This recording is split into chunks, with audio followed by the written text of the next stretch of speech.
தமிழ்த்துகள் வழங்கும் விண்வெளியும் கல்பனா சாவ்லாவும் தமிழ் கட்டுரை.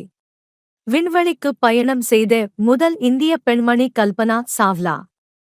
அவரின் சாதனை பற்றி இக்கட்டுரையில் காண்போம். பனாரஸ் லால் சாவ்லா, சன் யோகிதா தேவி ஆகியோரின் மகளாக பிறந்தார் கல்பனா. கர்னல், சண்டிகரில் அவர் கல்வி கற்றார். விண்வெளி பொறியியல் முதுகலை பட்டத்தை அமெரிக்காவில் பெற்றார். 1988ஆம் ஆண்டு நாசாவில் சேர்ந்தார். பல பொறிகள் பொருத்திய விமானங்கள், கடல் விமானங்கள் மற்றும் கிளேடர் வகை விமானங்களை ஓட்ட அனுமதி பெற்றிருந்தார். 1997ஆம் ஆண்டு தன் முதல் பயணத்தை தொடங்கினார்.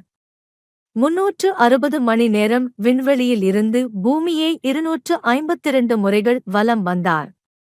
2003இல் கொலம்பிய விண்கலம் வான் பரப்பில் வெடித்து சிதறி கல்பனா சாவ்லா உள்ளிட்ட 7 விண்வெளி வீரர்கள் பலியாகினர். ராகேஷ் சர்மாவை அடுத்து விண்வெளி சென்ற முதல் இந்திய பெண் என்ற பெருமை கல்பனா சாவ்லாவுக்கு எப்போதும் உண்டு. நன்றி மாணவ செல்வங்களே.